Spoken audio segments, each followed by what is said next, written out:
우리 옆 사람하고 인사하겠습니다. 주신 은혜에 감사하면 더 큰 은혜를 주십니다. 옆 사람하고 시작. 믿으시죠? 예, 먼저 받은 은혜를 감사하면, 목사님 좀 받은 것이 없는데요. 여러분이 잘 몰라서 그런 거. 받은 거 많습니다. 하나님 앞에 받은 은혜에 먼저 감사하면 그 은혜에 내 마음을 열면 하나님이 또 다른 또 감사할 조건들을 주시게 될 줄로 믿습니다. 예배하는 가운데 오늘 주일날 여러분들이 주님께 받으신 은혜를 발견하시고 먼저 그 은혜에 푹 젖어서 겸손하게 감사하시게 되기를 바라면서 다시 한번 옆 사람 뒷사람에게 주신 은혜에 감사하면 더 큰 은혜를 주십니다. 시작. 주신 은혜에 감사하며 더 큰 은혜를 주십니다. 오늘부터 5번째, 6번째, 7번째의 나팔 재앙을 살펴볼 텐데요.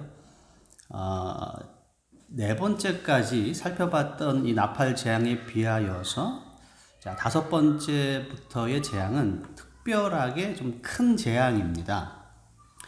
4번째까지의 재앙이 기억하시나요? 땅과 수목이 불에 타고 바다가 피가 되고 강물과 물샘이 쏜쑥이 되며 해와 달과 별이 어두워지는 거였죠.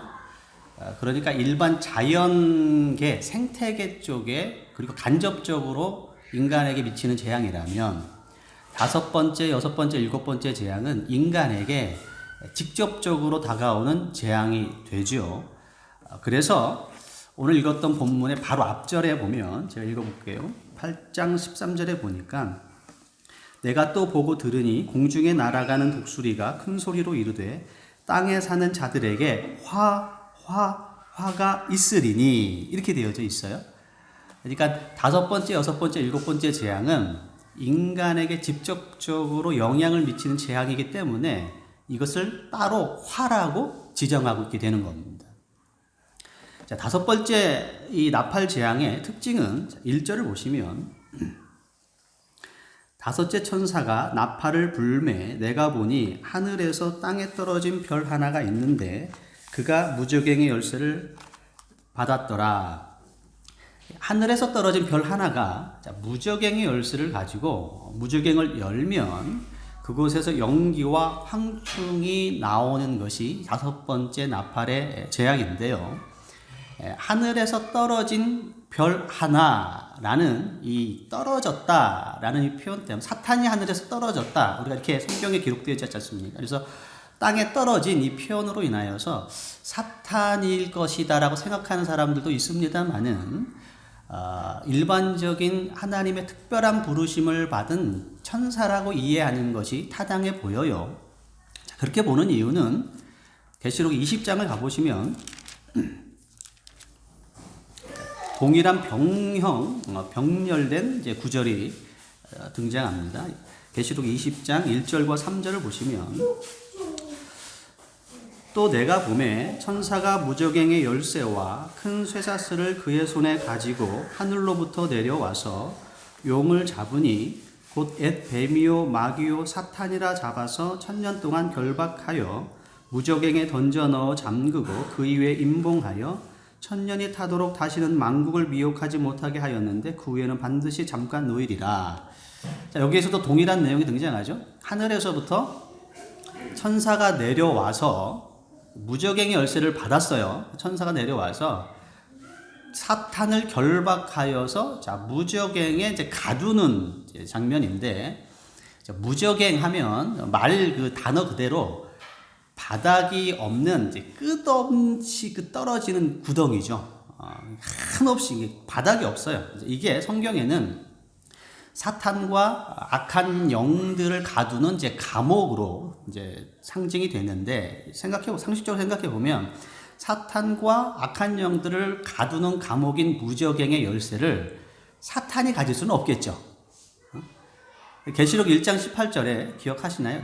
예수님이 내가 사망과 음부의 열쇠를 가졌노니 이렇게 말씀하셨지 않습니까? 예수님은 천국의 열쇠를 가져셨을 뿐만 아니고 사망과 지옥과 수월과 무적행 모든 것의 열쇠를 가지신 분인데 그 예수님이 사단과 악한 영들의 감옥의 열쇠를 사단에게 주실 일은 만무하겠죠. 이게 문맥이 안 맞는 거예요. 그래서 오늘 읽었던 9장의 1절에 땅에 하늘에서 떨어진 별 하나가 라는 이 표현은 그냥 문학적인 표현으로서 사탄이라기보다는 하나님에게 특별한 임무를 받고 땅으로 내려온 천사다 이렇게 이해하는 것이 이제 타당해 보이고요. 자, 2절과 3절을 이제 이어서 보시면 한번 보실까요?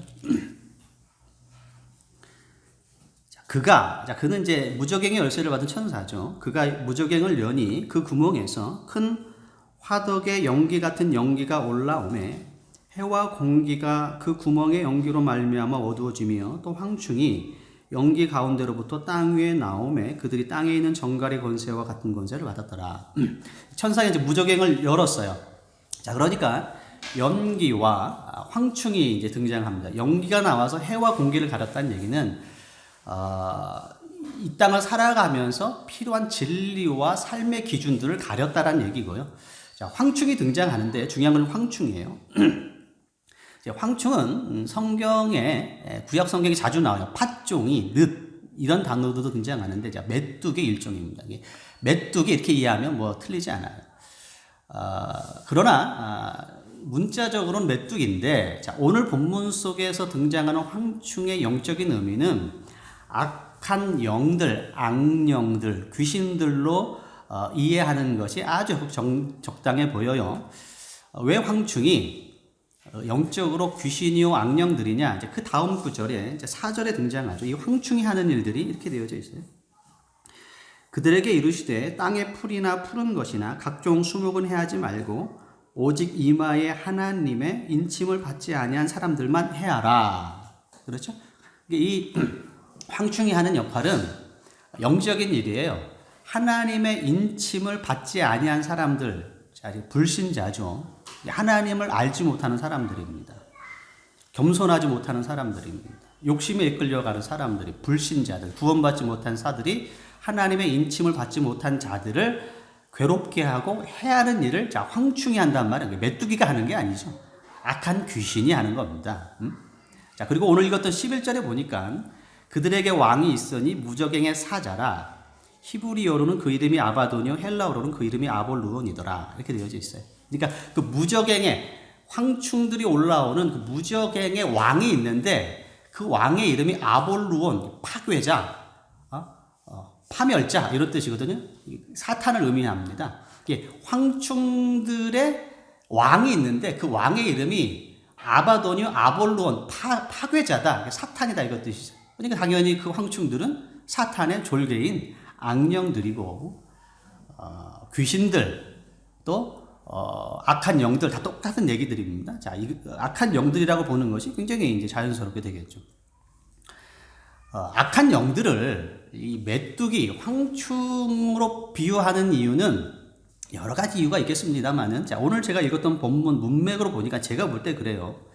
악한 귀신들과 영들을, 악령들을 황충으로 비유하는 이유는 이 메뚜기와 악한 영들의 특징이 매우 흡사한 부분들이 많이 있어요. 7절과 8절을 보시면 자, 이 황충의 모습이 이제 등장하죠. 잘 보세요. 황충들의 모양은 전쟁을 위하여 준비한 말들 같고 그 머리에 금 같은 관 비슷한 것을 썼으며 그 얼굴은 사람의 얼굴 같고 또 여자의 머리털 같은 머리털이 있고 그 이빨은 사자의 이빨 같으며 또 철 호심경 같은 호심경이 있고 그 날개들의 소리는 병거와 많은 말들이 전쟁터로 달려 들어가는 소리 같으며 황충의 모양이 등장하죠. 자, 황충의 얼굴은 말 같으며 황충의 모양은 말 같은데 특별히 얼굴은 사람의 얼굴 같고 이렇게 되어져 있어요.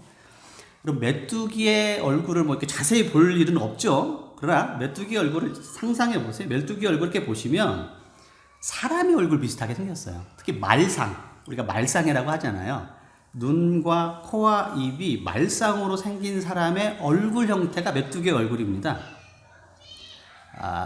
이 귀신들이, 악한 영들이 꼭 등장할 때 여러분 신기한 것은 귀신들이 동물의 모양으로 등장하는 어떤 거 보셨나요? 성경에도 없고 어떤 뭐 영화나 이런 것도 없어요. 악한 영들은 반드시 사람의 모습으로 사람의 얼굴로 등장하죠. 그래서 귀신들과 악한 영들이 죽은 자의 영혼이라는 착각을 일으키게 한단 말이에요. 여러분, 귀신, 악령, 악한 영들 다 똑같은 얘기입니다. 자, 귀신은 죽은 자의 영혼이 아닙니다. 타락한 천사들입니다. 사람이 죽으면 사람의 영혼은 낙원에 가거나, 주님이 십자가상에서 좌우에 있는 강도들에게 그랬잖아. 네가 오늘 나와 함께 낙원에 이르리라. 사람이 죽으면 그 영혼은 바로 낙원에 갑니다. 천사에 이끌려서. 또는 불신자들은, 입 맞지 못한 사람들은 수올, 지옥이라고 부르는 음부에 떨어지게 되는 것이죠. 구천을 헤매는 건 없는 거예요. 영화에서나 전설의 고향에서 나오는 것이지, 성경에서 사람이 죽었는데 그 영혼이 갈 곳을 못 찾아서 구천을 헤맨다, 이런 건 없는 겁니다. 낙원 아니면 지옥으로 가는 거예요. 아멘? 네. 간혹가다 저 죽은 우리 조상님을 봤는데요. 꿈에 보거나 환상에 보거나 실제로 기도하는 순간에 그걸 보는 사람들도 있어요. 저 죽은 조상님을 봤는데 조상님이 저에게 뭐라고 하시는, 이렇게 얘기하는 사람이 있습니다. 죽은 자의 모습으로 등장하기도 해요. 악한 영들은 충분히 그럴 능력이 있습니다. 변장하고 미혹할 수 있는 충분한 영적인 존재들이에요. 죽은 자의 모습을 가장하여 등장할 수 있어요. 그래서 우리가 죽은 자들이 구천을 헤매서 귀신 유관 이렇게 생각한단 말이죠. 아니란 말이에요. 타락한 천사가 충분히 변장하여서 자기의 정체를 숨기고 등장할 수 있는 영적인 능력이 충분히 있는 존재들입니다. 사람이 죽으면 하나님 나라로 갑니다. 하나님의 자녀들은. 그렇지 않으면 음부에 떨어지게 되는 것이죠. 믿으시게 되길 바랍니다. 머리털은 여자의 머리털 같은 머리털이 있고 그렇게 되어 있잖아요. 메뚜기의 더듬이죠, 더듬이. 이 더듬이를 그렇게 표현하는 겁니다. 우리 공포영화에 보면, 우리나라 같은 공포영화에 보면 귀신이 등장할 때, 꼭 여자가 소복 입고 머리털을 풀어치고 등장하죠. 이 말씀이 그 말씀은 아닐 텐데, 굉장히 비슷해요. 여자의 머리털 같은 머리털이 있고. 이빨은 사자의 이빨과 그렇게 되어져 있어요. 자, 이것은 메뚜기의 무서운 식욕을 의미합니다. 사자의 물어 뜯는 것이죠. 탐욕스러운. 메뚜기가 한번 농작물을 덮치면 남아나는 것이 없다고 그러더라고요. 저 실제로 본 적은 없습니다만은 여러 가지 문학 작품이라든지 또 영화나 이런 걸 보면 메뚜기가 한번 농작물을 덮치면 다 먹어버리죠. 씨앗까지, 뿌리까지 다 먹어버려서 농사를 포기해야 되는 단계까지 가게 되는 것이죠. 귀신의 미혹에 쓰이면, 여러분, 귀신에게 한번 사로잡히면 가장 큰 특징은 탐욕스럽게 변한다는 겁니다. 모든 걸 다 먹어버립니다. 남아나는 것이 없이 다 소비시켜버려요. 자신의 물질을 다 소비시켜버리고요. 자신의 건강을 다 소비시켜버립니다. 잘 들어보세요. 자신의 에너지가 메말라 가는 것도 모르고 욕심과 정욕을 채우기 위해서 에너지를 다 쏟아버립니다. 가족도 버립니다. 얼마나 세상에 살면서 가족이 가장 귀하죠? 가족만한 천국과 가정, 하나님이 하늘나라와 이 땅에서 주신 가장 공동체 아닙니까? 천국과 가정과 교회. 근데 이 가정에 있는 가족들의 신의와 가족들과의 관계를 다 파괴시켜버립니다. 자기 욕심과 정욕을 채우기 위해서. 그 욕심을 채우기 위해서 가족을 속이고, 가족에게 소홀히 하면서, 결국은 하나님이 나에게 주신 모든 은혜를 다 소비시켜버립니다. 탐욕성, 메뚜기가 모든 걸 먹어치우듯이. 그래서 급기야는 혼자가 됩니다. 주변에 사람이 없어요. 그리고 메마르죠. 인생이 메말라집니다. 메뚜기가 땅속 깊은 모든 씨앗을 다 먹어버리고 녹색을 다 먹어버리듯이 귀신에 사로잡힌 사람들, 욕심에 사로잡힌 사람들 결국은 철저하게 혼자가 되어져 있고 메마르게 되어져 있는 것. 사자의 이빨 같은 영적인 탐욕을 의미하고 있는 것. 철호심경 같은 호심경을 가졌다 이렇게 되어져 있어요.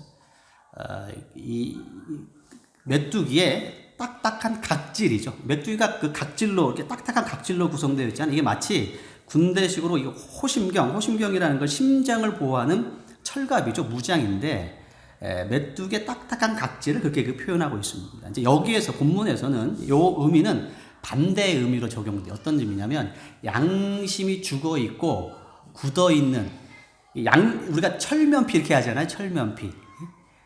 얼굴에 철판을 깔았냐? 이게 철면피라고 하잖아요. 양심의 소리를 듣지 못하는 거. 딱딱한 호심경 같은 호심경을 갖고 있는 것처럼 메뚜기 각질 같은. 욕심에 사로잡히면 가장 큰 특징 중에 하나는 양심의 소리를 못 듣는다는 것이죠.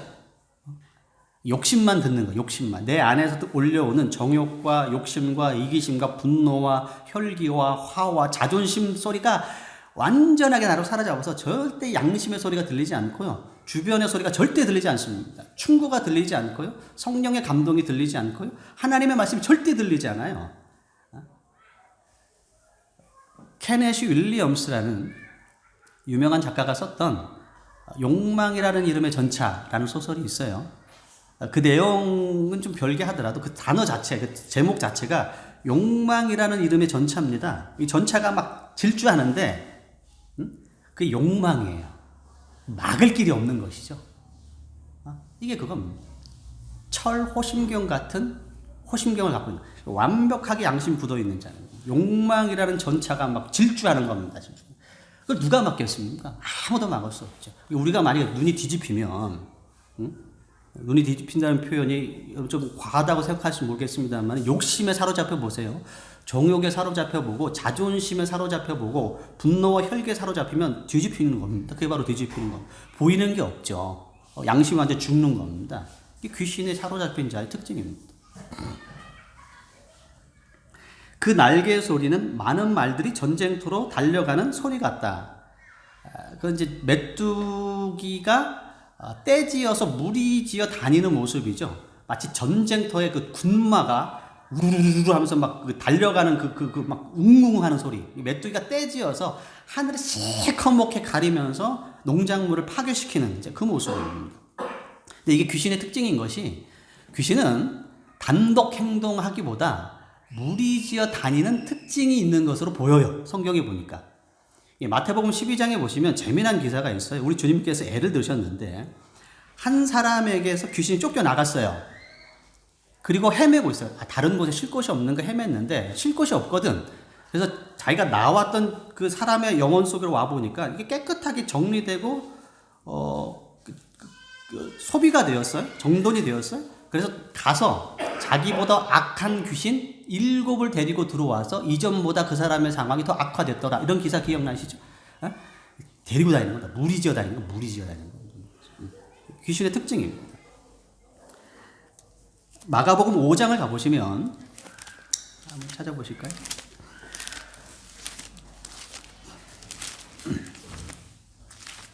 마가복음 5장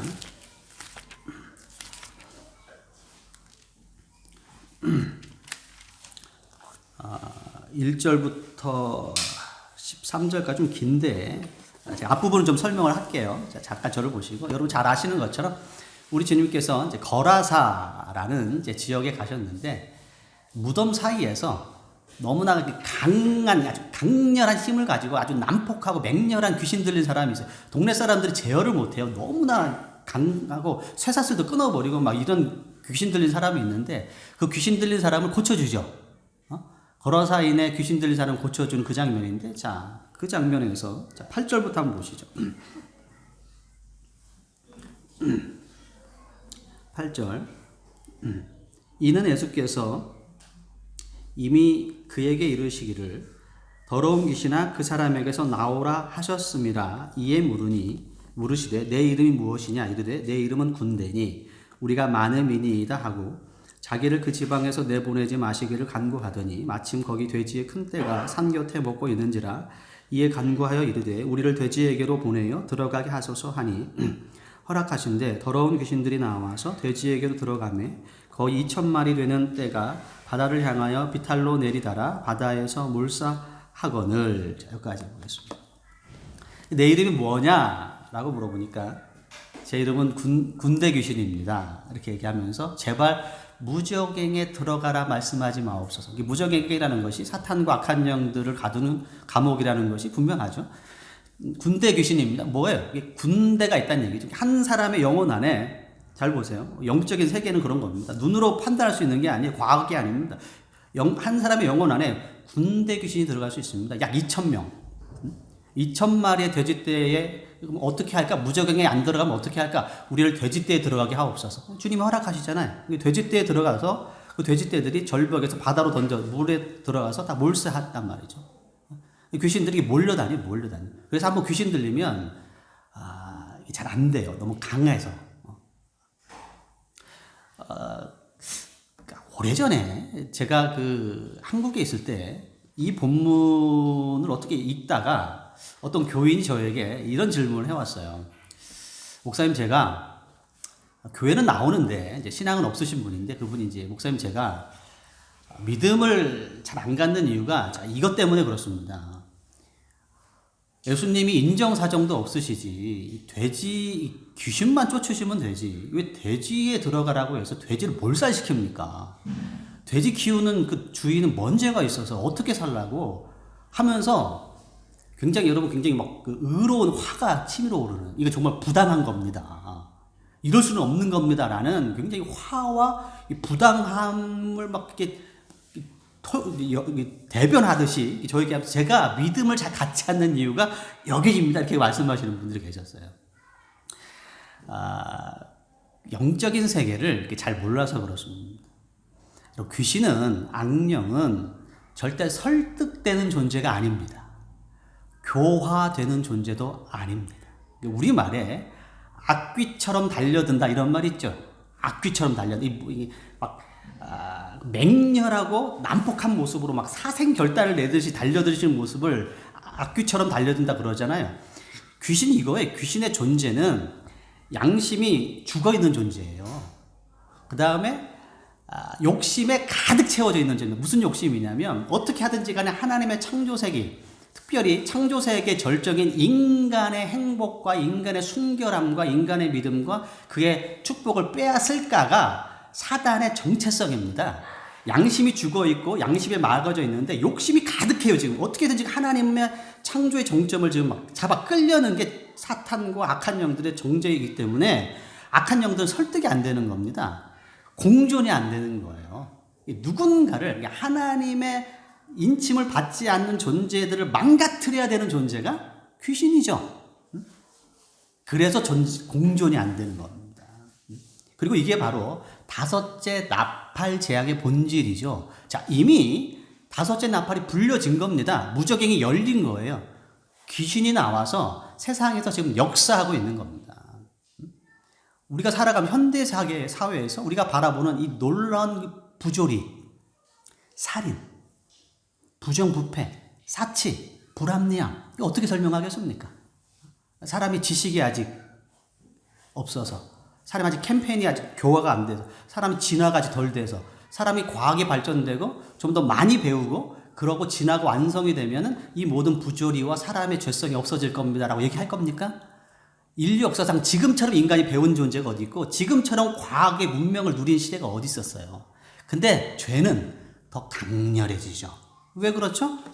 다섯째 재앙의 나팔이 불려졌기 때문에 그런 거. 이미 무저갱이 열렸어요.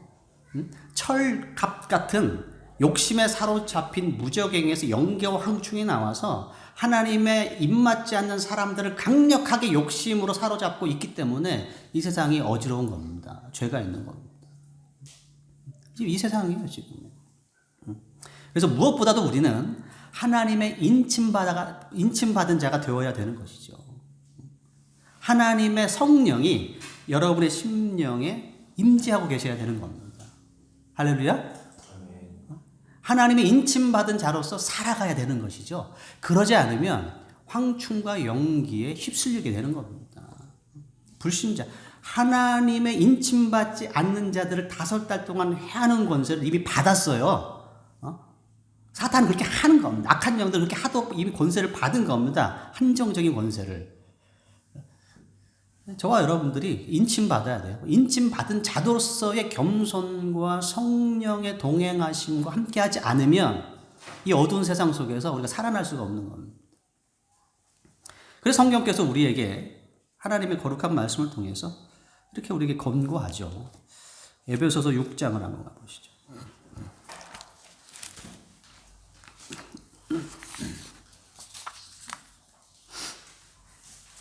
에베소서 6장 316페이지. 먼저 10절과 12절까지 먼저 한번 읽겠습니다. 에베소서 6장 10절부터 12절까지 말씀을 우리 한 목소리 한번 읽어보실까요? 시작. 끝으로 너희가 주 안에서와 그 힘의 능력으로 강건하여 지고 마귀의 관계를 능히 대적하기 위하여 하나님의 전신갑주를 입으라. 우리의 씨름은 혈과 육을 상대하는 것이 아니요 통치자들과 권세들과 이 어두움의 세상 주관자들과 하늘에 있는 악의 영들을 상대함이라. 덮지 마시고 여기다 간지를 이렇게 꽂아 놓으세요. 자, 우리의 씨름은 혈과 육을 상대하는 것이 아니요. 아멘? 우리는 사람과 사람, 형제들끼리, 교우들끼리, 우리의 씨름은 이게 아니에요. 우리의 씨름은 영적인 겁니다. 권세자들과 주관자들과 어둠의 주관자들과 세상을 하늘에 있는 악한 영들과의 싸움, 악한 영들과의 영적인 전투가 신앙생활입니다. 신앙생활은 문화센터에 참석하는 게 아닙니다. 1차적으로 그렇습니다. 1차적으로. 교회 와서 여가 시간을 보내는 게 아닙니다. 일주일 동안 내가 사람 못 만나졌으니까 한인들 만나러 교회 가야지. 그걸 나쁘다고 하는 거 아니에요. 그렇게 교회 오기 시작해서 그렇게 믿음이 시작하는 건 사실입니다. 그 나쁜 건 아닌데 본질적인 측면에서 문화센터에 참여하는 게 아니란 말이에요. 교회는요. 악한 영들과의 싸움입니다. 악한 영들은 아까 제가 황충에 비유해서 말씀드렸던 것처럼 호시탐탐입니다. 호시탐탐. 그가 무적행에서 올라온 목적 존재 자체가 그거예요. 양심이 죽어있고 욕심이 가득 차서 어떻게 하든지 간에 하나님의 백성들을 넘어뜨리고 불행하게 하고 그들의 행복과 축복을 앗아가서 우리를 불행하도록 만드는 것에 그들의 목적이 있는 거예요. 근데 이 일을 매우 조직적이고 전략적으로 수행합니다. 귀신들의 조직표가 방금 나왔잖아요. 통치자들과 권세들과 이 어둠의 세상 주가자들과 하늘에 있는 악의 영들, 이렇게 벌써 구분이 되어 있죠. 여러분 우리가 요한계시록 4장에서 봤던 것처럼 하늘에 거룩하고 의로운 천군 천사들도 직급이 있어요. 일종의 내생물과 24장로들과 수많은 천군 천사들로 구성되어져 있죠. 악한 영들도 그런 조직을 갖고 있습니다. 권세자들이 있고요. 어둠의 주관자들이 있는 겁니다. 이 세상의 어둠과 범죄와 악한 양심이 어두워진 일이 그냥 되는 게 아니에요. 그걸 주관하는 약한 영들이 있는 겁니다. 어둠의 세상 주관자들. 아시겠습니까? 통치자들, 권세를 부리는 자들. 이 조직적이고 전략적으로 역사하는 겁니다. 이길 수가 없는 것이죠. 성령으로 충만하지 않으면, 깨어 기도하지 않으면 악한 자가 죽은 자도 변장하여서 나타나는데 어떻게 우리가 이겨나겠습니까? 어떻게 분별할 수 있겠습니까? 하나님의 말씀으로 바로 쓰고 성령으로 깨어서 있지 않으면 미혹될 수밖에 없게 되는 겁니다. 영적인 전쟁이죠. 영적인 전쟁. 13절 시작. 그러므로 하나님의 전신갑주를 취하라. 이는 악한 날에 너희가 능히 대적하고 모든 일을 행한 후에 서기 위함이라. 자, 신앙생활의 목적은 영적인 이 전쟁을 수행한 이후에 서기 위함입니다. 반드시 서기 위함이시죠. 권투시합에 보면 옛날엔 12라운드까지 했는데 열심히 싸우다가 마지막 12라운드에 쓰러져 버리면 무슨 의미가 있겠습니까? 마지막에 비틀비틀거려도 서 있어야 심판이 그 사람 손을 들어 올리는 겁니다. 그 사람이 승리하는 겁니다. 뭐 그 11라운드까지 뭐 벌처럼 날아서 뭐 나비처럼 날아서 벌처럼 아무 소용 없어요. 마지막 12라운드 종이 칠 때까지 서 있어야 되는 거예요. 7.8개 아무리 쓰러져도 마지막 12라운드에 서 있는 사람이 승리가 되는 겁니다. 영적 전쟁의 목적이 여기 있는 거예요. 네가 마지막에 서 있기 위함이라. 이게 신앙생활의 목적이죠. 서 있는 겁니다. 어떤 사람들은 처음에 순수하게 시작하는 사람들이 있습니다. 진실하게 시작하고 겸손하게 시작하는 사람들이 있습니다. 그러나 도중에 변질되는 사람들도 적지 않죠. 마지막에는 쓰러져서 일어나지 못하는 사람들이 있습니다. 죄와 타협하죠. 양심이 어두워집니다. 욕심이 그를 사로잡습니다. 성령의 감동이 들리지 않습니다. 그래서 어떠한 죄와 어떠한 것에서 자기의 양심에 더 이상 가책을 누리지 못하는, 하늘의 별이 빛나지만 양심을 빛나지 못하는 상태. 이미 벌써 쓰러지게 된 겁니다. 처음에 시작했던 그 순수함과 진실함과 겸손함을 지켜내지 못하는 것이죠. 능히 대적하고 모든 일을 행한 후에 서기 위함이라. 할렐루야. 여러분, 마지막까지 여러분의 순수함과 여러분의 믿음과 여러분의 겸손함을 지키시게 되길 바랍니다. 세상은 그렇게 만만하지 않습니다. 무적행에서 이미 연기와 황충들이 올라왔어요. 어떻게 하든지 간에 믿는 자를 미혹하려고 할 겁니다. 순수함을 지키세요. 정결함과 하나님 앞에서 의로움을 지키세요. 마지막까지 서 있어야 되는 겁니다. 주님 오실 때까지 서 있어야 되는 거예요. 18절. 이것도 한번 같이 한번 읽어보실까요? 시작. 모든 기도와 간구를 하되 항상 성령 안에서 기도하고 이를 위하여 깨어 구하기를 항상 힘쓰며 여러 성도를 위하여 구하라. 자, 모든 기도와 간구를 하되. 영적인 전쟁과 영적인 생활의 마지막 단계는 뭘까요? 기도입니다. 기도. 영적 생활의 마지막 단계는 기도다. 시작. 모든 전신갑주, 하나님의 전신갑주에 대해서 성령께서 설명을 하시고, 마지막에 이제 기도로 마무리를 한단 말이에요. 신앙적인 경험과 신앙적인 지식을 갖고 있을 수 있습니다. 나 왕년에 뭐 집사도 해봤고, 장로도 해봤고, 나 뭐도 해봤고, 다 해봤어. 나 순회도 다 봤고, 눈물도 흘려봤어. 방언도 받아봤어. 나 뭐 안 해본 거 없어. 나도 해봤어. 좋아요. 지금은요. 신앙적인 경험과 지식과 은사가 있을 수 있습니다. 그러나 현재 기도하고 있지 않을 수 있습니다. 무슨 의미가 있겠습니까? 지금 기도하고 있지 않다라면. 우리가 하나님의 인침을 받고 있다. 하나님의 인침 받은 자로서 성령과 동행하고 있다라는 마지막 열쇠와 이걸 판단할 수 있는 것은 내가 지금 기도를 하고 있느냐입니다. 기도의 시간을 쏟고 있느냐, 기도의 자리로 내가 지금 가고 있느냐, 기도를 기뻐하고 있느냐, 기도에 힘을 쏟고 있느냐가 지금 내가 하나님의 인침받은 자로서의 위치에 있는지를 분별할 수 있는 마지막 최종적인 시험대가 되는 거예요. 과거에는 아니라니까. 항상 기도와 간구를 하되 아닙니까? 항상. 무시로. 옛날 번역은 무시로. 시간과 장소에 구애받지 말고, 이런 뜻이죠. 나 나중에 할 거야.